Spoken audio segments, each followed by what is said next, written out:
어, 기도하겠습니다. 하나님 아버지, 오늘 177번째 오님 뉴욕교회로 우리를 이끄신 하나님을 찬양합니다.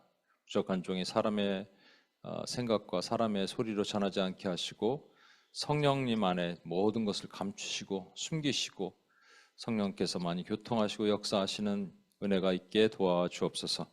우리를 구원하신 예수님의 이름으로 기도합니다. 아멘. 저는 여러분과 함께 오늘 창세기 강의 21번째 이제 역전되리라 라는 주제로 말씀을 나누겠습니다. 역전되리라, 이게 영어 표현을 보니까 The table will be turned 이렇게 표현하더라고요. 저도 이제 배웠습니다. 하나님의 하시는 모든 일은 역전되는 거예요. 예전에 한국에서요, 예전에 이게 말레이시아가 축구를 되게 잘했습니다. 그래서 한국과 말레이시아가 축구를 하는데 제 기억에는 3대 0으로 지고 있었어요. 3대 0인지 정확하게 모르겠습니다. 하여튼 5분 남겨놓고 거의 이제 패색이 짙었죠. 끝났어요. 5분 남았는데 뭐 지고 있었으니까. 그런데 갑자기 그 차범근 축구 선수가 있죠. 차범근 씨가 5분 동안에 3골을 넣은 거예요. 그래서 역전됐습니다. 우리 축구 경기를 보던 야구 경기를 보던 마지막에 이렇게 역전되면 막 드라마틱하잖아요.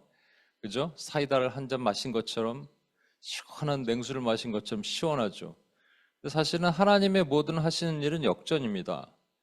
근데 우리는 이렇게 생각할 수 있잖아요. 역전되기 전에 좀 바꾸면 안 돼요? 왜 이렇게 조마조마 하다가 마지막에 역전시키시는가? 근데 거기에는 하나님의 뜻이 있으시겠죠.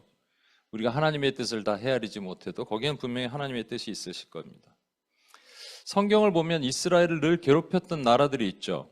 이게 요단강 동편으로 보면 모압, 암몬, 그리고 에돔 있습니다. 여기는 사실 이스라엘의 형제 국가들이잖아요. 그래서 출애굽하고 여호수아의 군대가 가나안을 들어갈 때 여기랑은 싸우지 말라 그러셨어요. 하나님께서 명령하셨어요. 근데 북쪽에는 이제 아람이란 나라가 있어요. 그러니까 이제 모압, 암몬, 에돔은 오늘날에는 요르단입니다. 이 동편에. 그리고 지금 아람이란 나라가 있는데 아람은 지금의 시리아예요. 여기랑도 전쟁을 많이 했죠. 물론 저 아수르, 바벨론 있지만 여기 좀 멀고요. 그런데 가장 많은 경우 등장하면서 가장 많은 전쟁과 싸움을 일으켰던 나라 중에 하나가 블레셋입니다. 그 삼손도 블레셋, 나귀 턱뼈로 블레셋 사람 1000명을 쳐 죽이고 다윗도 골리앗을 죽일 때 그 블레셋 사람이잖아요. 그렇죠? 그래서 성경에 많이 등장하는 이 블레셋이 나중에 이제 다윗 왕 때는 조공을 바치는 나라가 됐다가, 그리고 바벨론, 아수르 때 되게 어려움을 겪고 있다가 바벨론이 느부갓네살 때 한 604년에 완전히 나라가 없어지게 됩니다. 근데 이제 많은 사람들이 착각하는 게 그 블레셋이 지금 있는 팔레스타인과 같다 이렇게 생각하는 거예요. 블레셋이 영어로 필리스틴이거든요. 그러니까 필리스틴과 팔레스타인이 발음이 비슷하니까 같은 나라가 아니겠느냐. 또 그럴 수 있는 것이 지금 가자라는 그 지구가 있죠. 그 블레셋 그 팔레스타인 자치구 있는 거기가 실제 블레셋 사람들이 살던 지역입니다. 해변가로 해갖고 블레셋은 5개 이렇게 5개의 도시국가로 형성이 되어 있거든요. 근데 사실은 블레셋 그 팔레스타인이란 말은요, 그 로마가 유다가 반역을 하니까 로마가 이제 유다를 없애려고 그랬어요. AD 70년에 이제 완전히 반역을 하고 예루살렘 성전이 다 무너지고 하잖아요.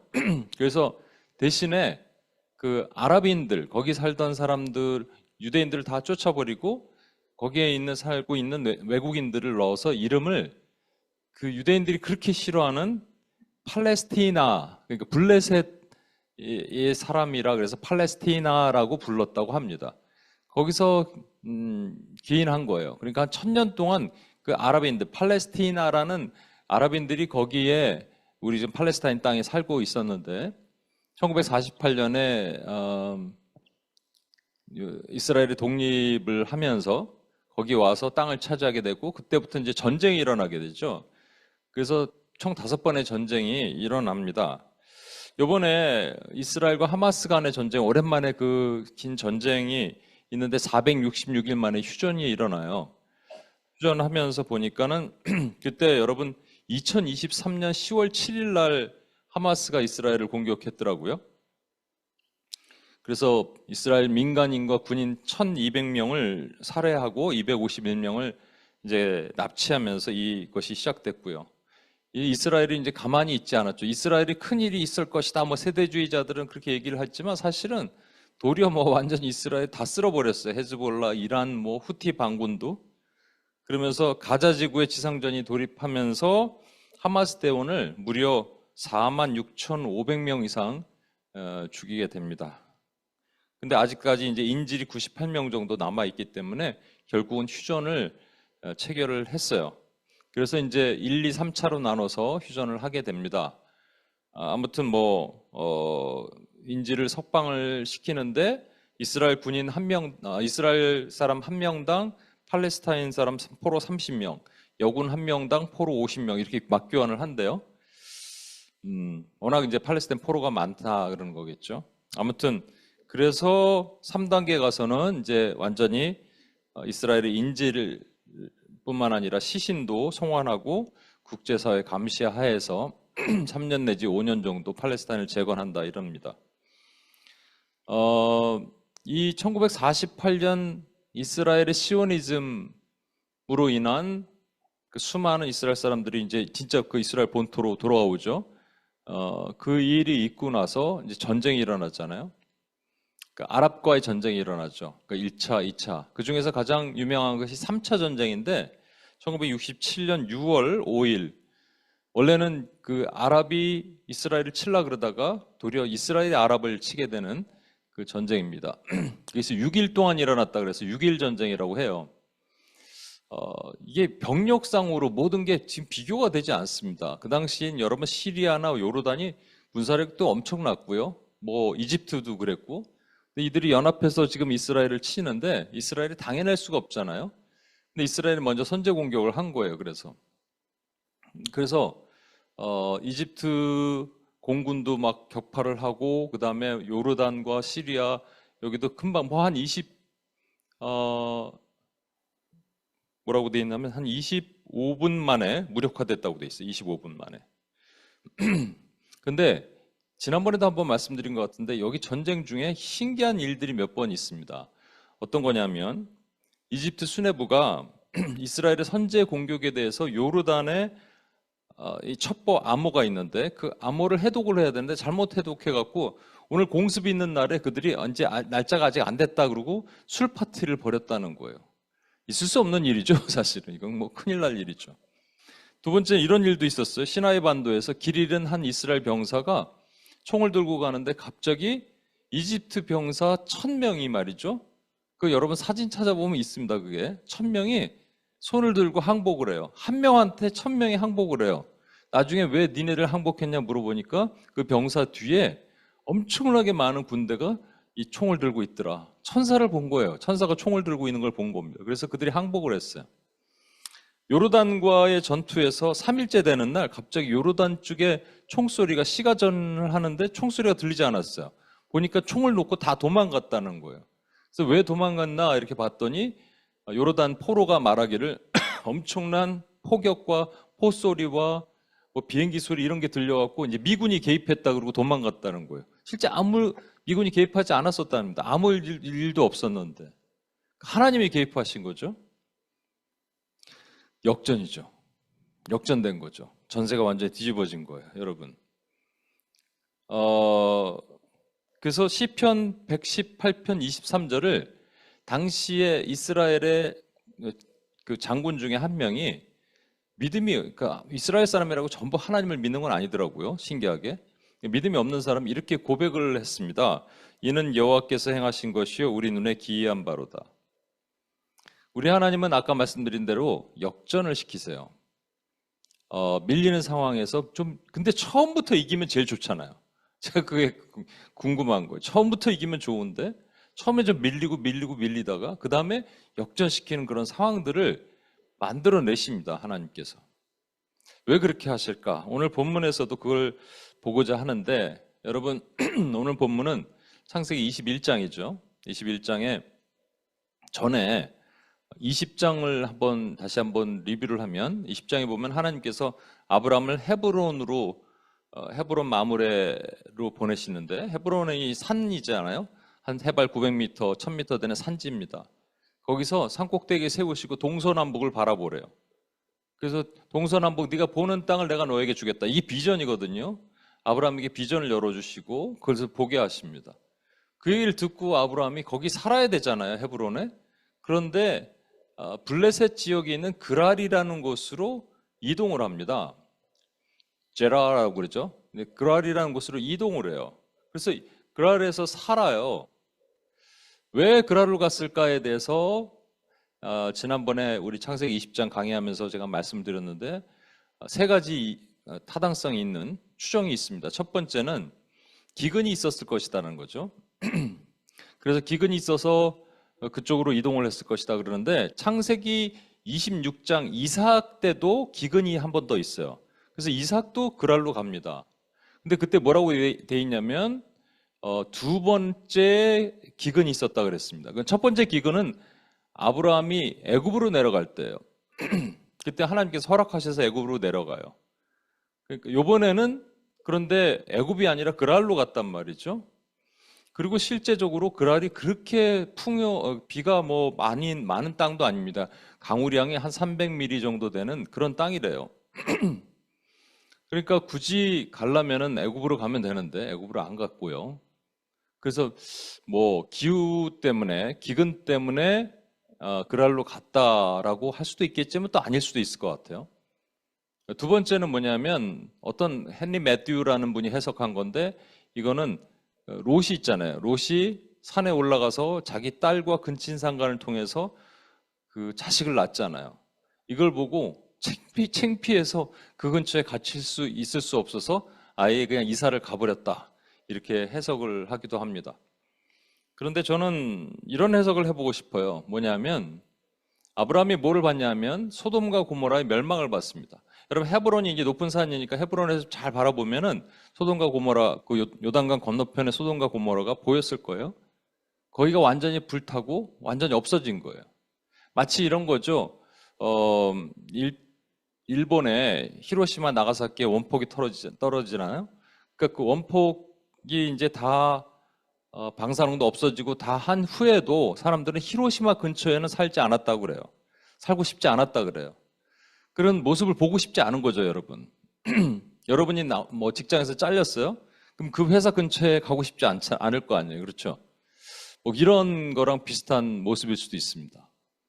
그래서 아브라함이 그래서 만약에 이동을 했다면, 이건 전제 조건이 만약에 그랬다면, 헤브론 하나님의 약속을 받은 땅이고 비전의 땅인데, 비전을 보고 있다가 갑자기 현실이 눈앞에 닥치면 우리는 급격하게 두려워서 우리가 그곳을 떠나게 될 수가 있는 것이죠. 그렇죠? 그러니까 헤브론은 비전이잖아요. 비전의 땅이잖아요. 비전을 받은 곳이잖아요. 근데 비전을 받은 곳에서 살아야 되는데 그곳을 떠나서, 왜냐하면 현실을 바라보니까 지금 소돔과 고모라가 불탔고 거기서 이제 소멸이 이루어졌고 갑자기 두려움이 올 수도 있겠죠. 그러니까 우리가 이런 겁니다. 비전은 보이지 않잖아요. 비전은 믿음이거든요. 그러니까 믿음과 상반되는 것이 뭐냐면 상황이에요. 상황은 보이는 거예요. 상황은 보이는 것을 보는 거고 믿음은 보이지 않는 것을 보는 거잖아요. 그러니까 이게 믿음과 상황이 부닥칠 때 뭐가 이기냐면 상당수가 상황이 이기더라라는 겁니다. 제가 아는 어떤 우리가 이민 같은 거 가면은, 예전에는 한번 이민 가면 거기서 평생 살았는데 요즘은 역이민 같은 거 많이 하잖아요. 요번에 뉴욕 갔을 때 한 자매를 오랜만에 만났는데, 이 자매가 이제 미국에서 공부하고 미국에서 직장 생활을 하다가 한국으로 들어갔어요. 한국에서 한 5년 몇 년 직장 생활하다가 다시 미국으로 왔어요. 뉴욕에 있다가 요번에 또 LA로 간대요. 왔다 갔다 이렇게 하는 거예요. 제가 왜 그런가 생각해 봤더니 이제 하나님의 이 비전, 이 비전이 확실하면 사실은 흔들리지 않습니다. 근데 그게 불확실하면 일단 상황이 열리는 대로 계속 움직이고자 하는 이 마음이 있어요. 이번에 제 혜지자매랑 우리 규선 전도사님이랑 같이 그 줌으로 화상 통화를 했어요. 그래서 이런저런 얘기하다가 혜지자매가 어떻게 오게 됐느냐 그랬더니 잡 어플라이를 하는데 원래 계획은 페루나 아르헨티나 이게 좀 큰 나라 있잖아요. 그런 데서로 어플라이를 했는데 제가 이번에 지도를 봤네요. 도미니카 공화국이 어디 있는가 봤더니 진짜 섬이고 여기 IT 옆에 붙어 있는 섬이더라고요. 그곳으로 간 거예요. 그러니까 사실은 혜지자매 원래가 계획한 쪽으로는 아니었잖아요. 그리고 IT 옆이기도 하고 또 도미니카 공화국 이렇게 보니까 뭐 아름다운 곳이기도 하지만 사실은 우리 흔히들 말하는 메이저 컨트리, 남미, 중남미에 뭐 브라질, 뭐 이런 데보다는 좀 떨어지겠죠 아무래도. 근데 우린 잘 모르죠. 하나님께서 왜 그렇게 하셨을까? 이때 만약에 상황으로 사는 사람 같으면 상황이 막히면 빨리 이제 옮기고 싶죠. 상황이 막히면 뭔가 다른 대책을 강구하고 싶은데 비전으로 움직이는 사람들은 그렇지 않습니다. 네, 혜지자매가 그런 마음이 있을 거라고 저는 생각하고 이제 제가 선포를 하는 거예요. 비전으로 움직이는 사람들은 그러니까 보니까는 혜지자매가 벌써 이제 두 번째 이렇게 뉴욕에 왔고 같이 예배를 드리고 그리고 우리가 온라인 교우가 됐잖아요. 교인이 된 거잖아요. 원래는 그 도미니카 공화국에서 비행기 편수가 별로 없어서 되게 비행기 값도 비쌌대요. 근데 최근에 뭐가 이렇게 개정되면서 비행기 편수도 많아지고 비행기도 자주 타게 되고 4시간밖에 안 걸립니다. 서울서 대구 정도 가는 거리밖에 안 돼요, 사실은. 예. 그러니까 이게 있을 수 있는 얘기인가? 혜지자매한테 뉴욕 오면 뭐 하고 싶냐 그랬더니 무슨 뭐 센트럴 파크를 가든 뭐 어디 자유의 여신상을 보든 우린 그런 거 보고 싶다고 할 텐데 노숙자 전도를 하고 싶다고 그렇게 얘기를 하더라고요. 야, 그러니까 하나님께서 그 많은 나라 중에서 도미니카 공화국을 보내신 것 중에 하나가 우리의 만남 가운데 이렇게 할 수도 있겠구나 저는 생각이 들었어요. 말씀을 준비하면서. 비전의 사람들은 그래서 비전을 따라가요. 그런데 아브라함은 하나님께서 헤브론이라는 비전을 주셨는데도 불구하고 뭔가 두려운 상황이 되니까 상황을 보고 그랄로 갔단 말이죠. 만약에 이렇게 되면 어떻게 하느냐? 하나님께서 하시는 방법이 있어요. 뭐냐면 정신 차리게 하시는 거예요. 정신 차리게 하시기 위해서 사실은 사단이 끊임없이 아브라함에서 어떤 자식이 낳지 못하도록 하잖아요. 그렇죠? 그러니까 첫 번째 애굽에 갔을 때도 그 사라를 뺏길 뻔했죠. 근데 아브라함에게서 사라는 아내가 아니라고 얘기했죠. 아내 이상의 그 것입니다. 뭐냐면 사라를 통해서 자식을 낳아야 돼요. 그리고 그 자식을 통해서 여자의 후손을 통해서 메시아가 탄생하는 것을 하나님께서 암시적으로 얘기했기 때문에 사단도 정확하게 알아요. 그러니까 어떻게 되든 사라를 뺏기게 만들어야 됩니다. 그러니까 하나님이 거기까지 허락하세요.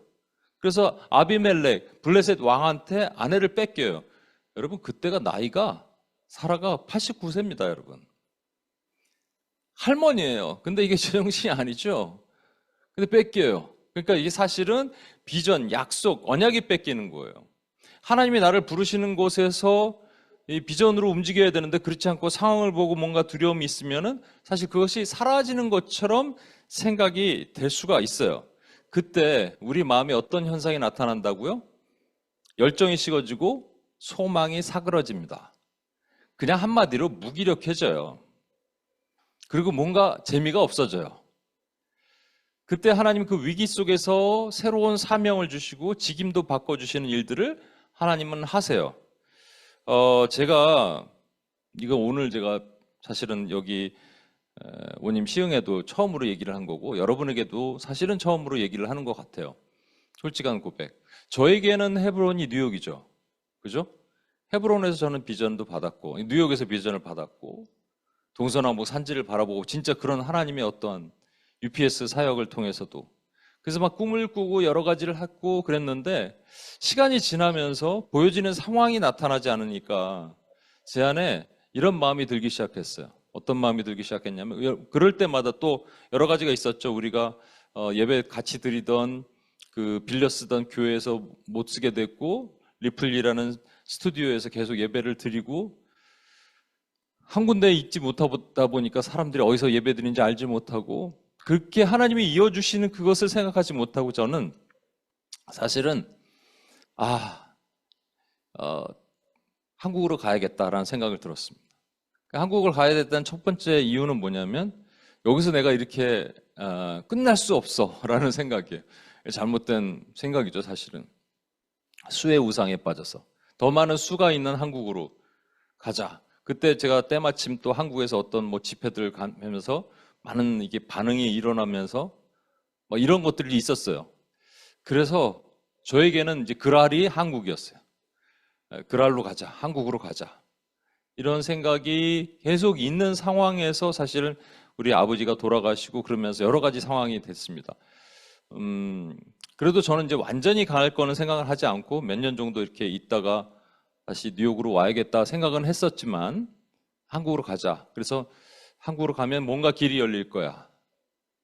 그랬는데 갔는데 2018년 말에 갔으니까 이제 2019년 한 해를 제가 준비를 한다고 막 했습니다. 그리고 여러 가지로 또 마음속에 준비도 하고 계획도 하고 했는데 2020년에 딱 코로나가 터진 거죠. 그때 하나님께서 저를 어떻게 하셨냐면 이 비전이 빼앗길 뻔하고 약속이 날아갈 뻔한 상황에서 하나님께서 새로운 사명을 주시면서 제 마음을 다시 뜨겁게 하셨어요. 그게 뭐냐니까 교회 개척입니다. 전혀 생각지도 않았던 교회, 전혀 한 번도 나는 로컬 교회 목사가 되겠다고 생각하지도 않았던, 그것도 사실은 지금 여기는 뉴욕은 그래도 맨하탄이지만 여기는 시흥이잖아요. 한 번도 생각하지 않았던 일을 하나님께서 그렇게 하신 거예요. 여러분, 그러고 나서 제 마음이 또 좀 다운되니까 또 하나님께서 몽골로 보내셔갖고 몽골에서 또 훈련할 때 다시 가슴이 뜨겁게 하시고 옛날에 내가 코스타에서 일했지, 훈련시켰지, 이 마음을 다시 갖게 하시는 거예요. 아브라함도 그렇게 하십니다. 하나님께서 어떻게 하시냐면 아내를 빼앗길 뻔했잖아요. 그런데 하나님께서 아비멜렉 꿈에 나타나셔서 야, 너 네 돌려보내라. 아브라함의 아내야. 돌려보내. 아니면 너 죽을 거야. 그렇게 얘기하시는 거예요. 그러니까 이제 아비멜렉이 억울해갖고 하나님 저 온전한 저를 벌하십니까? 그러니까 너의 온전함은 안다 이렇게 말씀하시는 거죠. 네가 나쁜 마음으로 이렇게 하지 않았다. 그래서 이제 아비멜렉이 꿈을 깬 후에 아브라함과 얘기를 하면서 양과 소도 주고 또 은 1000양도 주면서 사라를 돌려보내는 일을 합니다.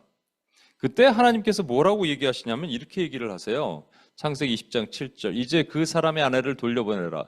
그는 선지자라. 그가 너를 위하여 기도하리니 내가 살려니와 내가 돌려보내지 아니하면 너와 내게 속한 자가 다 반드시 죽을 줄 알지니라.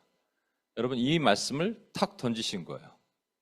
근데 선지자라 그러는 거예요. 선지자라는 것은 하나님의 말씀을 맡아서 백성에게 전하는 사람이고 동시에 또 선지자는 기도하는 사람. 모세가 선지자였잖아요. 이 백성 차라리 내 생명책에 내 이름을 빼는 한이 있어도 이 백성 살려주십시오라고 했던 것이 이 선지자의 기도죠. 그러니까 하나님께서 이 아브라함을 선지자로 부르신 거예요. 직임을 새롭게 하신 거죠. 아브라함도 스스로 놀랐을걸요? 내가 언제 선지자였지? 근데 선지자의 모습이 보였던 것이 소돔과 고모라를 멸하러 갈 때 그 자리를 막아서서 하나님 살려주십시오. 이 백성 살려주십시오 했던 거잖아요. 똑같잖아요. 모세랑. 그래서 아브라함이 하나님께서 선지자로 부르셔서 선지자 역할을 주시는 거예요. 여기서 우리가 하나님의 놀라운 섭리를 보게 되는데 뭐냐면 아까 말씀드린 것처럼 지금 아브라함의 그랄이라는 곳으로 가서 아브라함의 처음에 주셨던 약속, 비전이 사그라질 뻔했을 때 하나님께서 새로운 어떤 사명을 주시면서 가슴을 다시 뜨겁게 하시는 거예요. 아, 이러면 안 되는구나를 기억하게 하시는 거죠. 아비멜렉을 통해서. 그래서 17절, 18절 보시면 아브라함이 하나님께 기도하며 하나님이 아비멜렉과 그의 아내와 여종을 치료하사 출산하게 하셨으니 여호와께서 이 왕의 아브라함의 아내 사라의 일로 아비멜렉의 집의 모든 태를 닫으셨습니다. 여러분 누구를 통해서 이렇게 하셨다? 아브라함을 통해서 그렇게 일을 하셨다는 거예요. 그러니까 아비멜렉 집에 태가 닫혀 있었어요. 자기 와이프도 그렇고 뭐 여종도 그렇고 출산이 일어나지 않았는데 그것이 사라의 일로 말미암아 모든 태를 닫으셨다 이런 거예요. 그래서 하나님께서 아브라함에게 기도하게 하셨더니 아브라함의 기도를 통해서 그 집에 태의 문이 열렸더라 이런 말입니다. 여러분 그 웰치스 있죠? 주스, 포도주스, 웰치스.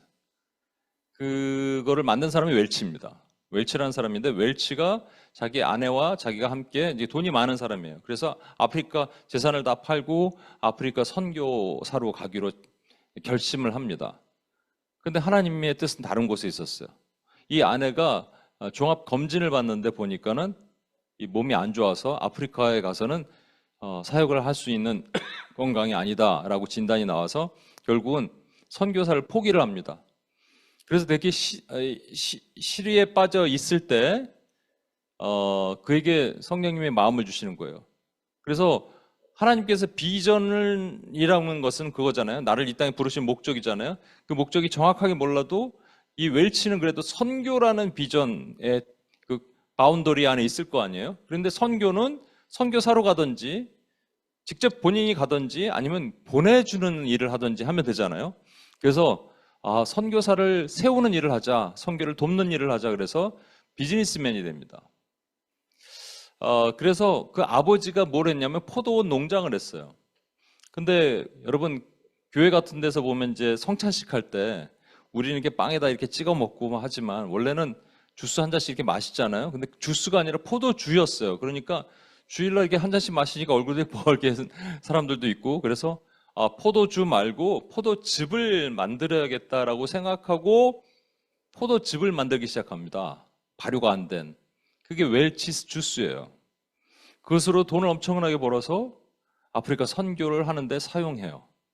여러분 제가 무슨 말씀드리냐면 여러분과 저에게 하나님께서 때로는 내 비전을 계속 유지케 하려고 때로는 사명을 바꿔주시고 새로운 뭔가를 주실 때가 있어요. 저에게 사실은 이게 잘못된 거죠. 잘못된 거예요. 뭐냐면 저에게 주신 헤브론은 뉴욕이에요. 맞아요. 뉴욕으로 이동하셨던 그 사건이 정말 드라마틱해요.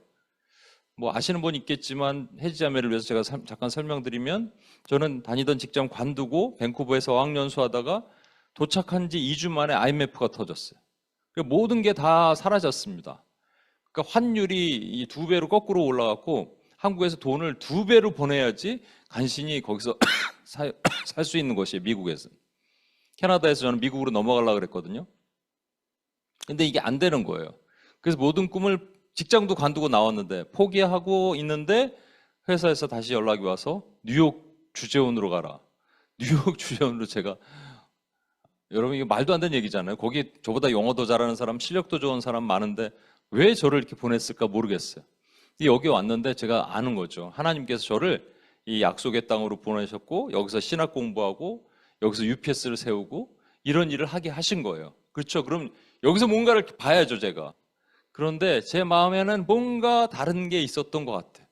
그래서 그랄이라는 이 한국 땅으로 저에겐 그랄이 한국이에요. 그리고 온 거예요. 한국 다음에 이제 어디로 가는지 제가 말씀드릴게요. 하여튼 여기로 온 거죠. 그러니까 이 과정은 결코 하나님의 보시기에는 선하지 않을 수가 있다는 생각이 들어요. 그 목적, 이유가 뭐냐니까 조금 더 유명해지고 싶어서 조금 더 많은 사람들과 하고 싶어서 이런 것이 제 안에 있었어요. 이것만 100% 있는 건 아닙니다. 그런데 이것이 있었어요. 그다음에 통일 이후에 이런 것도 생각해보고 이런 건 있었지만 근데 하나님이 사용하시더라는 거예요. 사명을 바꿔서 교회 목사로, 교회 담임 목사로 전혀 생각하지 않았던.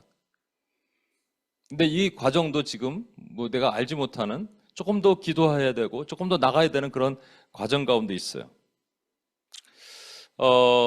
여기서 한 가지 이상한 것은 여러분 이거 보십시오. 아브라함 아내 사라의 일로 아비멜렉의 집의 모든 태를 닫으셨대요. 그러니까 아비멜렉이 사라를 데려갔어요. 데려가서 한 5년 있었다, 10년 있었다 이러면 그 집에 그것으로 인해서 그 집의 태의 문이 다 닫혔다 이렇게 얘기가 되는데 지금 데려간 지 며칠 안 됐는데 그 집의 태의 문이 닫으셨으면 말이 안 되는 거잖아요. 그러니까 이 얘기랑 비슷한 겁니다. 여러분, 우리가 일제강점기 때 일본 치하에 36년간 있었잖아요. 그 일로 인해서 일본 사람들 되게 우리가 또 안 좋아하는 사람 안 좋아하죠. 용서 안 하죠. 근데 일본이 보고마율이 0.3%예요. 언제부터? 옛날부터. 그게 임진왜란 그때부터 0.3%란 말도 있어요. 0.3%. 지금까지도. 변함이 없어요. 근데 왜 변함이 없느냐? 하나님께서 일제강점기의 사건으로 인해서 한국 사람으로 하여금 일본을 미워하게 만드심으로 인해서 일본을 용서하지 않아서 보고마율이 0.3이더라. 예를 들어서 이렇게 얘기를 한다. 그러면 오래전부터 하나님께서 이것을 복음의 문이 열리기를 원하시는데 누구를 통해서? 한국 사람들이 일본을 용서함을 통해서 복음의 문이 열리는 거예요. 마찬가지로 아브라함이 사라를 빼앗겼지만 사라를 찾아왔어요. 그런데 그 집에 원래 태문이 닫혀 있었어요. 근데 사라는 나중의 일이잖아요. 그럼에도 불구하고 하나님께서 사라를 통해서 아브라함이 이 아비멜렉 집을 기도하도록 하신 거예요. 왜 그렇게 하셨을까? 왜 이런 일을 하게 하셨을까? 이 뒤에 있는 장면을 보면, 오늘 본문의 내용을 보면 알 수 있습니다. 오늘 본문이 22절이에요. 보세요. 그때 아비멜렉과 그 군대 장관 비골이 아브라함에게 말하여 이르되 내가 무슨 일을 하든지 하나님이 너와 함께 계시도다. God is with you in all that you do. 이렇게 얘기합니다. 여러분, 갑자기 이제 아비멜렉이 몇 년 지났는지 몰라요. 몇 해 지났는지 하여튼 아비멜렉이 갑자기 군대 장관 데리고 아브라함한테 옵니다. 그리고 네가 무슨 일을 하든지 하나님이 너와 함께 계신다. 아마 두 가지로 얘기할 수 있을 거예요. 첫 번째는 자기를 위해서 기도했더니 자기 집에 태문이 열렸잖아요. 그렇죠? 꿈에서도 막 나타나시는 그 하나님이 아브라함이 자기를 위해서 기도한대요. 기도했더니 태가 열렸어요. 그 자식이 생겨요. 그러니까 이게 이거 예사 사람이 아니구나 생각을 하겠죠? 두 번째는 뭐냐면 아브라함이 100세 때 자식을 가져요. 아내가 90대 자식을 가져요. 그러니까 이거는 그 당시 여러분 자식은 그냥 자식이 아니라 엄청난 재산 중에 하나라고 얘기했죠. 있을 수 없는 일이 벌어지니까 이게 정말로 하나님이 저와 함께 계시는구나. 그래서 지금 아브라함에게 약조를 해야겠다. 상호 불가침 조약을 체결해야겠다. 아브라함이 나중에 커지면 큰일 날 수 있겠다라고 생각을 한 거예요. 여러분, 이게 그겁니다. 하나님께서 일하시는 방법은 이거예요. 아까도 말씀드린 것처럼 이 한국은요, 일본을 용서해야 돼요. 일본을 위해서 기도해야 됩니다. 근데 뭔가 과거에 묶여갖고 일본을 품지 못하고 있잖아요? 이게 사단이 좋아하는 작전입니다. 여러분, 일본뿐만 아니라 여러분이 누군가를 풀어주고 품어주고 하지 못하게 만드는 것에 묶여 있으면 여러분도 성장하지 못해요. 여러분도 나가지 못해요. 결국은 하나님께서 아비멜렉으로 하여금 아브라함한테 무릎을 꿇게 만든 거거든요. 이 사건 놀라운 일이죠. 근데 왜 그렇게 하셨냐가 중요하겠죠. 왜 그렇게 하게 하셨는가? 아비멜렉이 이렇게 오니까 아브라함이 뭐라 그러냐면 이제 태세를 전환하는 것처럼 얘기를 해요. 뭐라고 얘기하냐면 25절 보세요. 아비멜렉의 종들이 아브라함의 우물을 빼앗은 일에 관하여 아브라함이 아비멜렉을 책망합니다. 얼핏 보면 아비멜렉이 와서 우리 약조하자, 상호 불가침 조약 체결하자 이렇게 얘기하니까 갑자기 그동안에 서러운 일을 당한 니네 종들이 와서 내 우물을 빼앗았어, 서러운 일을 얘기하는 것 같죠?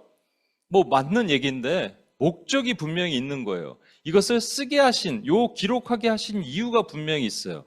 뭐냐면요, 아브라함은 우물을 파는 곳마다 아비멜렉의 종들이 와서, 블레셋 사람들이 와서 그 우물을 빼앗아 갑니다. 나중에 아비멜렉은 본인은 몰랐대요. 왕이 어떻게 모를 수 있어요? 그죠? 몰랐다니까 모르는 걸로 믿어줄 수도 있는데 어떻게 그 왕이 자기 종들이 하는 일을 모를 수 있어요? 몰랐다면 진짜 그 책임 회피죠. 아무튼 그래서 뺏겼다는 얘기는요, 그 어느 지역에서 이제 그랄이라는 어떤 지역에 있었을 거 아니에요? 거기서 뺏기니까 움직일 거 아니에요. 옮겨야 되겠죠? 옮겨서 또 우물을 파는데 또 우물이 나와요. 우물이 나오는데 또 옮기겠죠. 또 옮기고 옮겨서 어디까지 왔냐 하면요, 부엘셰바까지 옵니다. 31절 보세요. 두 사람이 거기서 서로 맹세하였으므로 그곳을 부엘셰바라 이름하였더라. 부엘이란 말은 우물이란 말이고 셰바는 7이란 말이에요. 우물이 7개의 우물이 있다라는 뜻으로 해석할 수도 있지만 7이 하나님이니까 하나님의 우물로 볼 수 있습니다. 여러분, 부엘셰바 아까 그랄이라는 곳도 그렇게 비옥한 곳은 아닌데 그래도 강우량이 뭐 한 300mm 정도 된다면 부엘셰바는요. 부엘셰바가 성경에 이렇게 많이 기록되어 나와요. 이스라엘의 영토는 단에서부터 부엘셰바까지 이렇게 얘기합니다. 그러니까 북쪽으로는 단이라는 곳이 있고요. 남쪽이 부엘셰바라는 거예요. 왜 남쪽 끝이 부엘셰바일까? 부엘셰바보다 더 영토가 확장되면 안 됐을까? 안 되는 겁니다. 왜냐하면 부엘셰바 그 다음은 네게브 사막이에요. 부엘셰바는 그러니까 인간이 살 수 있는 마지막 마지노선입니다. 처음부터 부엘셰바로 간 게 아니라고요. 그랄로 갔다고요. 그랄에서 옮겨서 남쪽으로 부엘셰바까지 간 거예요. 왜 갔어요? 빼앗겼으니까 우물을. 우물 파면 빼앗고 우물 파면 빼앗고 옮겨서 결국 어디까지 갔느냐? 부엘셰바까지 간 겁니다. 여러분, 사면초가라고 아시죠? 더 이상 갈 곳이 없어요. 이제 부엘셰바마저 뺏기면 아브라함 갈 곳이 없어집니다. 여러분과 제가 만약에 아브라함이라면 지금 부엘셰바에 살고 있어요. 조마조마해요. 왜? 여기까지 쫓아와서 거의 이제 반사막 지역이에요. 여기는 그 척박한 땅이에요. 강우량도 되게 적어요. 여기 이제 하늘에서 비가 안 내리고요. 땅을 파서 우물을 파갖고 우물에서 물을 주셔야 돼요. 그러니까 하나님의 기적만을 구하는 곳인데 아브라함이 우물을 파면 또 나오네. 부엘셰바에도 물이 나와요. 그러니까 그것을 또 블레셋의 종들이 와서 블레셋 사람들이 와서 아비멜렉의 종들이 와서 이거 뺐으면 또 뺏기는 거예요. 이제는 갈 곳이 없는 거예요. 어디로? 사막으로 가요? 더 이상 갈 곳이 없어요. 그죠? 이제 완전히 사면초가. 더 이상 갈 곳이 없고 이제 막다른 골목에 다다른 거예요. 제가 요즘 창세기 강해를 하는데 어떤 분이 저한테 그런 얘기를 했어요. 목사님, 창세기 강해를 목사님 하시는 거 들으니까 온힘교회 얘기 같아요. 야, 맞다. 온힘교회 얘기 같다. 내 얘기 같기도 하고 온힘교회 얘기 같기도 하고. 아까 제가 말씀드렸죠? 저는 헤브론이라는 비전의 땅에 있었다가 그랄이라는 한국으로 왔다가 지금 밀려서 부엘셰바에 온 것 같은 느낌이 들어요. 더 이상 갈 곳이 없어. 이제. 그런데 이렇게 조마조마 살 거 아니에요. 아브라함이. 이거 뺏기면 어떡하지? 이제 어디로 가지? 이제 뭘 하지? 어디로 도망가지? 애굽으로 다시 가야 되나? 그 생각하고 있을 때 역전 드라마가 펼쳐집니다. 아비멜렉이 온 거예요. 아비멜렉이 와서 네가 하나님과 함께 있는 것을 내가 보노라. 언약을 체결하자. 그러니까 이제 아브라함이 야, 나 그동안 얼마나 서러웠는지 알아? 가는 곳마다 우물 뺏기고 여기까지 왔어. 그랬더니 몰랐어 나는. 너 얘기 안 했잖아. 몰랐어. 얘기하는 거예요. 역전이에요. 이렇게 얘기하지만 사실 아비멜렉이 고개를 숙인 거예요, 여러분. 와, 세상에 하나님의 백성들 앞에 고개를 숙입니다. 원수의 세력이 하나님 앞에 고개를 숙여요. 역전 드라마가 펼쳐진 거예요. 얼마나 통쾌합니까, 여러분? 근데 거기서 아브라함이 그 감격을 기억하기 위해서 어떤 행동을 하냐면요. 거기서 나무를 하나 심어요. 나무를 하나 심는데 그 나무가 에셀 나무예요. 여러분, 광야에서 가장 많이 볼 수 있는 나무가 시딘 나무라 그래서 아카시아 나무거든요. 아카시아 나무로 성막도 짓고 솔로몬의 성전도 지어요. 근데 에셀 나무는 그 광야에서 잘 자랄 수 있는 그런 나무 중에 하나래요. 그렇게 뭐 가치 있는 나무는 아니에요. 근데 에셀 나무를 왜 심었을까? 여기서 여러분 에벤 에셀이란 말 있잖아요. 에벤이 돌이란 말이고 에셀이 하나님이 돕다, 도움이란 말이에요. 하나님의 도움의 돌 이런 말이거든요. 그러니까 여기까지 도우셨다라는 얘기할 때 에벤이저, 에벤 에셀이라고 말하거든요. 에셀이란 말은 돕다란 말이에요. 돕는다. 그러니까 부엘셰바에서 나무를 딱 심었다는 얘기는 뭐냐면 하나님이 나를 도우셨다라는 말이에요. 그 다른 말로 그냥 역전이래요. 역전되었다 이 말입니다. 그리고 그 다음에 여러분 보세요. 만약에 여러분 같으면 거기서 이런 상황이 됐어요. 이제 사면초가 더 이상 갈 곳이 없어요. 여기 떠나면 정말로 사막으로 가야 되고 아니면 죽어야 돼요. 이 상황에서 어떻게 할까 매일같이 조마조마해 살고 있는데 아비멜렉이 도리어와서 무릎을 꿇은 거예요. 역전. 그러면 여러분 그 하나님을 뭐라고 표현하고 싶어요? 어떤 하나님? 나 같으면 전능하신 하나님, 그죠? Almighty God. 아니면 전지하신 하나님. 모든 걸 아셨잖아요. 내 상황을 아셨다. 또는 뭐 인도자 하나님. 아니면 여호와 자이레, He's my provider. 이런 거. 나의 공급자 하나님. 이런 거 좋잖아요. 근데요. 아브라함이 그 하나님을 뭐라고 부르는지 아십니까? 영원하신 여호와. The everlasting God. 여호와 엘 올람이라고 불러요. 엘 올람. 올람이란 말은 영원하단 말이거든요. 영원한 하나님. 왜 그랬을까? 이 영원한 하나님이 어디 등장하냐면요. 계시록에 나와요. 계시록에 예수 그리스도의 모형이 나타나는데 뭐라고 표현하냐면 He is, He was, He will come. 그가 지금 계시고 계셨고 앞으로 장차 오실 그는 알파와 오메가, 시간의 시작과 끝이 그분이다. 이렇게 표현하는 그것을 지금 얘기하는 거예요. 왜 그 수많은 전능하신 하나님도 있고 전지하신 하나님도 있고 공급하신 하나님도 있고 인도하신 하나님도 있는데 왜 아브라함은 영원하신 여호와 The everlasting God이라고 불렀을까요? 왜 엘 올람이라고 불렀을까요? 적용해 볼까요? 아브라함은 이렇게 생각한 겁니다. 지금 현재 저와 여러분이 항상 볼 때 현재 뭔가 좋은 일이 생기잖아요. 현재 뭔가 좋은 일이 생기면 그전 것은 이제 하나님께서 그전 것을 잊고 그전 거 힘들었지 잊어버려. 그리고 이제 좋은 것만 봐. 앞으로 좋은 일만 있을 거야. 이렇게 생각하잖아요. 저와 여러분이. 그런데 그게 아니라는 거예요. 과거에 있었던 것도 하나님께서 예비하셨다는 거예요. 준비하셨다는 거예요. 그래서 예전에도 과거에도 하나님이 도우셨고 지금도 도우시고 앞으로도 도우실 하나님. 그가 영원하신 하나님이라는 거예요.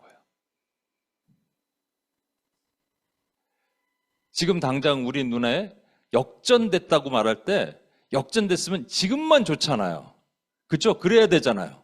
그렇죠? 과거는 잊어버려야 되잖아요. 역전이니까. 아니라는 거예요. 과거에도 하나님이 하셨어요. 그것을 얘기하는 거예요. 아브라함이 그것을 기억하는 거예요. 헤브론에서 하나님이 약속을 받아서 그랄까지 왔는데 물론 아브라함이 믿음이 약해서 그렇게 옮겼을 수도 있어요. 그런데 그 장소에서 그랄에서 하나님께서는 살지 않게 하시고 밀려서 부엘셰바라고 사람들이 별로 안 좋아하는 땅으로 가게 하셨는데 나중에 여러분 부엘셰바에서 아브라함이 살아요. 거기서 이삭도 낳고 이삭을 바치고 거기서 살아요. 계속 살다가 마지막에 아내가 죽으니까 헤브론으로 가서 굴 하나를 사러 갑니다. 근데 이 부엘셰바가요 이스라엘의 가장 남단인과 동시에 이집트와 메소포타미아를 연결하는 관문이 됩니다. 아브라함은 전혀 생각지 않은 땅에서 계속 살아요. 그리고 거기서 죽어요. 와, 멋지죠, 우리 하나님. 이것을 위해서 하나님께서 준비하셨어요. 그러니까 그전에도 도우셨고 지금도 도우시고 앞으로도 장차 도우실 그 하나님, 영원하신 하나님. 그분이 역전의 하나님이에요. 멋지죠, 우리 하나님. 그래서 저와 여러분은 흔들리지 않는 거예요. 지금 한국에도 여러 가지 정치적인 격변하는 상황들, 미국도 그렇고 여러 가지 어려워요. 근데 하나님은 과거에도 도우셨고 지금도 도우시고 앞으로도 도우실 역전의 하나님이에요. 그분이 우리의 하나님이십니다. 그분이 아브라함의 하나님과 동시에 저와 여러분의 하나님이시고 우리 해지자매의 하나님이시고 온임교회의 하나님이십니다. 믿으십니까, 여러분? 우리 같이 한번 이 찬양 할까요? 좀 어려운 찬양인데, 같이 한번 찬양해 보겠습니다.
아멘, 아멘. 제가 이 찬양을 좀 틀게요. 여기서. 그래서 여러분, 하나님께서 저와 여러분을 비전을 주세요. 약속을 주세요. 근데 그게 뭔가 상황이 지나면서 두려운 일이 생기죠. 소돔과 고모라가 멸망했다든지 우리 안에 두려운 일이 생기면 그것을 잊고 그냥 내가 원하는 쪽으로 가고자 하는 마음이 있어요. 우리 인간의 연약함이에요. 헤브론에서 그랄로 가고 싶어요. 그때 하나님께서는요, 우리의 비전을 원수한테 빼앗기는 것처럼 하다가 다시 역전시켜 주십니다. 그러면서 우리의 포지션도 바꿔주세요. 아브라함에게는 선지자로 불러주세요. 그래서 그렇게 잘 되는 것 같지만 결국은 안 돼요. 그래서 우물을 파면 쫓기고 쫓겨서 도망치고 도망치도 나와서 부엘셰바까지 갑니다. 더 이상 갈 곳이 없어요. 이제 사면 초가예요. 막다른 골목이에요. 근데 이때 우리 하나님이 나타나셔서 역전시키십니다. 하나님의 역전이에요. 와, 놀랍지 않았습니까, 여러분? 그러니까 저와 여러분에게도 그렇게 하실 거예요. 우리 온임교회도 그렇게 하실 것이고요. 이 대한민국과 미국 땅을 향해서도 하나님 그렇게 하실 거예요. 먼저 여러분에게 적용하겠습니다. 여러분에게 그렇게 하십니다. 믿으셔야 돼요. 여러분, 믿음으로 취하는 거예요. 하나님 반드시 내 삶을 역전시키시고, 근데 그 역전시키신 게 지금만 좋은 게 아니라 과거에 안 좋았다고 생각하는 것도 하나님이 일하셨어요. He was, He is, He will come. 여러분, 이걸 믿어야 돼요. 하나님께서 그렇게 하셨다. 그래서 지금 역전시키시지만 이미 지금까지 온 모든 시간들을 하나님께서, 영원하신 하나님이 주관하셨어요. 그분을 믿는 거예요. 여러분 삶에 개입하신 하나님을 믿는 거예요. 믿고, 하나님, 이제 저는 믿고 나가기를 원합니다. 역전의 하나님을 믿고 나가기를 원합니다. 원수가 아무리 흔들어 놔도 저는 흔들리지 않습니다. 이 고백이 우리에게 필요한 겁니다. 믿으십니까, 여러분? 우리 이 시간 주여 한번 외치며 다 같이 한번 기도하고 나가겠습니다. 주여!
여러분, 온임교회도 마찬가지입니다.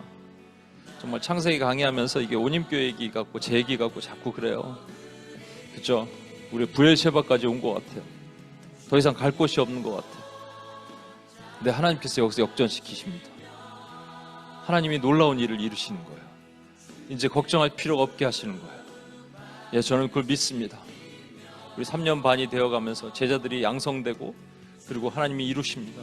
해지자매 오늘 같이 예배를 드리는데 이것이 놀라워요. 이런 것이 우리에게 또 비전이 됩니다. 우리 같이 한번 기도합시다. 온임교회를 향하신 하나님의 일을 He was, He is, He will come. 하나님께서 그렇게 하실 것입니다. 그래서 하나님께서 이루실 것입니다. 원님교를 향한 하나님의 놀라운 게 역전시켜 주시고 우리가 하나님을 엘 올람 하나님으로 부르게 하실 것입니다. 마침내 하나님이 이루실 것입니다. 이 작은 교회를 통해서 하나님이 이루신 놀라운 일을 찬양합니다. 이 시간 주여 한번 외치며 한번 기도하고 주님 앞에 나가겠습니다. 주여!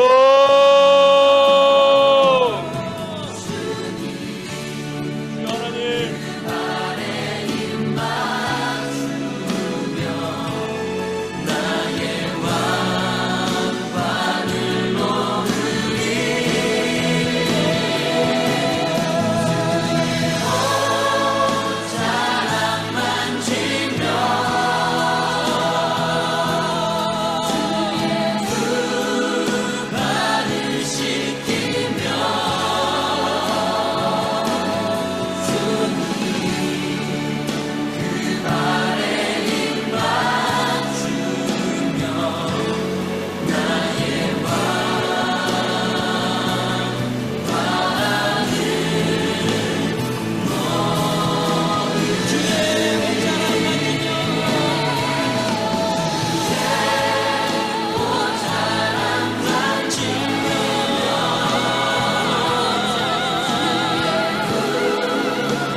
우리 마지막으로 기도하겠습니다.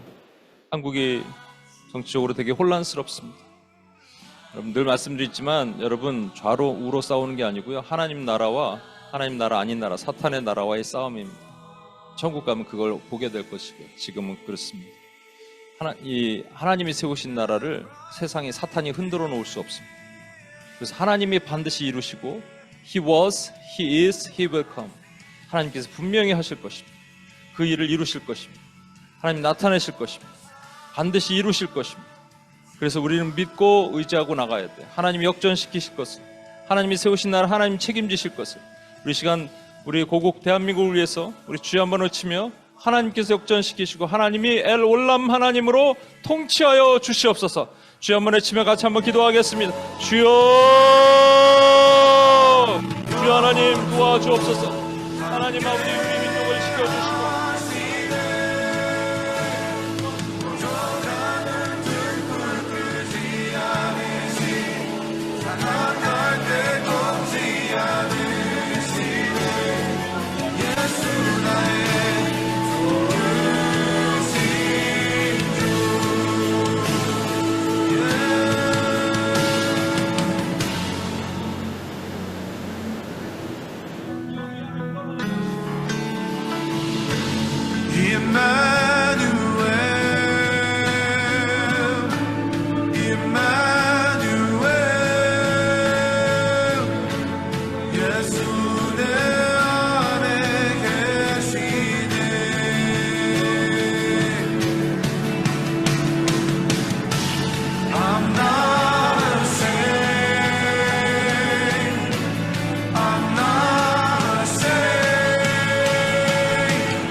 하나님 아버지 감사합니다.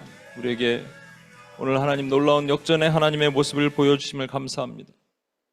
하나님 비전을 잠시 잃고 뭔가 두려운 상황과 무엇 때문에 하나님 헤브론에서 떠나 그랄로 옮겼지만 거기서 옮겨서 우물을 빼앗기고 모든 것을 빼앗기고 더 이상 갈 곳이 없는 브엘세바 가장 남단까지 갔던 아브라함을 하나님 그곳에서 살 수 있는 평안한 마음을 주시고 하나님은 역전시켜 주셨습니다.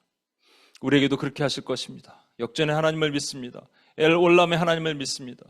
The everlasting God을 믿습니다. 하나님 우리와 동행해 주옵소서. 과거에도 도우셨고 지금도 도우시고 앞으로도 도우실 하나님을 찬양합니다. 우리 원임 성도들 한 명 한 명을 주님 축복하시고 과거에도 도우셨고 지금도 도우시며 앞으로도 도우실 하나님이 우리와 동행하심을 믿습니다. 역사에 주옵소서. 우리 구원하신 예수님의 이름으로 기도합니다. 아멘.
이제는 우리 주 예수 그리스도의 은혜와 아버지 하나님의 무한하신 사랑과 성령님의 감화, 감동, 충만 교통하심이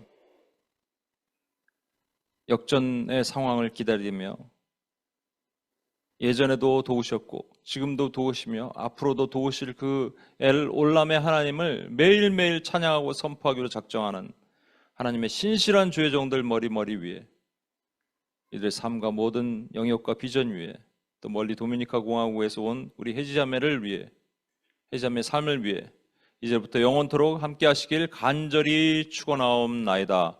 아멘.